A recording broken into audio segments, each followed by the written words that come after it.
Dans un premier temps, moi aussi, j'aimerais ça remercier le conseil municipal de sa décision dans le dossier de la petite caboche. C'est un dossier qui n'a pas été, qu'on a failli effectivement perdre ce CPE-là.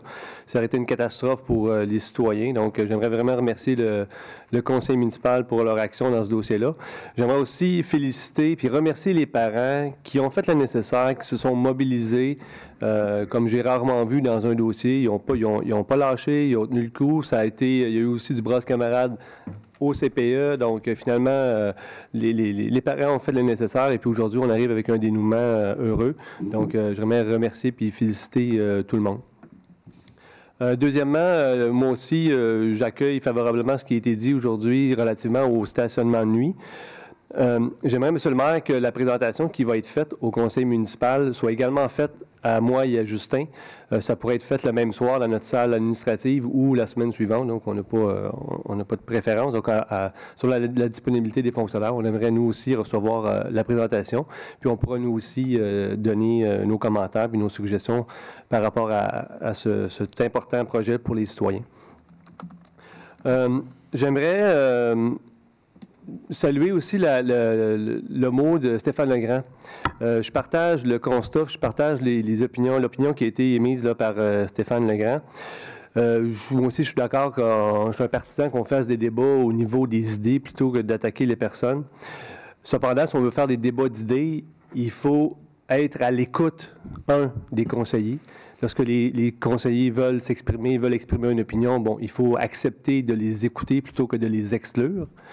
Et aussi, il faudrait aussi être ouvert à consulter les citoyens. Donc, moi, dans ma conception de la politique, de la démocratie, les conseillers ne sont pas des représentants du peuple et on n'a plus besoin pendant 4 ans de consulter les citoyens. Comme, par exemple, dans le dossier du pont, c'est un dossier qui est tellement important pour le centre-ville, tellement important pour toute la municipalité. C'est primordial de consulter les citoyens et non pas après que la Ville ait fait son choix, après que la Ville ait fait ses calculs, puis que finalement, on présente un dossier, les carottes sont cuites, il n'y a plus d'options, voici ce qui sera fait. Donc, c'est ce qu'on a vu souvent dans le passé. Donc, on a une occasion, un dossier majeur pour le centre-ville, pour la municipalité. C'est hyper important d'aller en consultation. Oui, je veux qu'on fasse des débats au niveau des idées, mais on ne peut pas faire abstraction des faits et de ce qui se passe. Lorsque j'ai lu le procès-verbal du comité exécutif qui date du début de l'été, 28 mai, les bras m'ont tombé en terre. La municipalité, après avoir acheté pour 1 million de dollars le terrain de Saussure-Lausière, après avoir décontaminé le terrain pour 1,7 million de dollars, la municipalité a cédé ce terrain-là à une compagnie de Guy Sanson. La compagnie de M. Sanson a vendu le terrain à la société à commandite pour le CHCLD. Et par la suite, à cause d'un problème de contamination qu'on apprend ce soir, le CHCLD recède le terrain à la municipalité. Donc, j'ai plusieurs questions. Premièrement, j'aimerais avoir les plans, savoir, M. le maire, exactement où sont, quelle est la partie de terrain qui nous est retournée. Et puis, si c'est grave pour le promoteur d'être, ou pas le promoteur, mais la compagnie, la société en commandite, CHCLD, si c'est grave pour elle d'être propriétaire de ce terrain-là, pourquoi que ce n'est pas grave pour les contribuables de la Ville de Saint-Jean? Moi, j'aimerais savoir, on a payé 1,7 million pour décontaminer ce terrain-là. Qui a fait les travaux? Qui a surveillé les travaux? Est-ce que je pourrais aussi, je demande officiellement, une copie du rapport d'analyse, un rapport des travaux après que la décontamination a été terminée?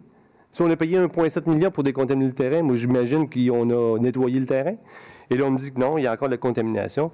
Donc, puis je me pose la question, est-ce que la municipalité va racheter pour 1 $ tous les terrains contaminés de la municipalité? Le cadeau qu'on donne ici là, à cette entreprise-là, à cette compagnie-là, est-ce qu'on va l'offrir à tout le monde? Donc, voilà pour ce point-là.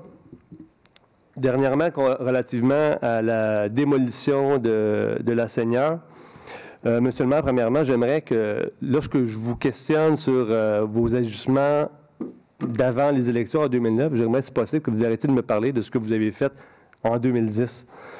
Je pense que c'est maintenant clair que l'équipe, que M. Delbecq et Yvan Berthelot avait lancé la serviette pour la sauvegarde de la Seigneur, et ce, avant l'élection de 2009. À la télévision du Richelieu, malgré les preuves, malgré les lettres qui ont été dévoilées, le maire continue à nier les faits. Je voudrais remercier M. Quentin, M. Lanier, qui ont avoué qu'eux, lorsqu'on leur a demandé de signer l'entente d'exclusivité avec le groupe Samson et le groupe Maurice, qui, eux, avaient signifié qu'ils exigeaient la démolition, 2 conseillers, les autres peut-être s'en souviennent pas, mais 2 conseillers nous disent qu'ils n'étaient pas au courant. Bien, 1, c'est scandaleux, et 2, je ne suis pas du tout surpris. C'est ça qui doit changer à la ville de Saint-Jean-sur-Richelieu.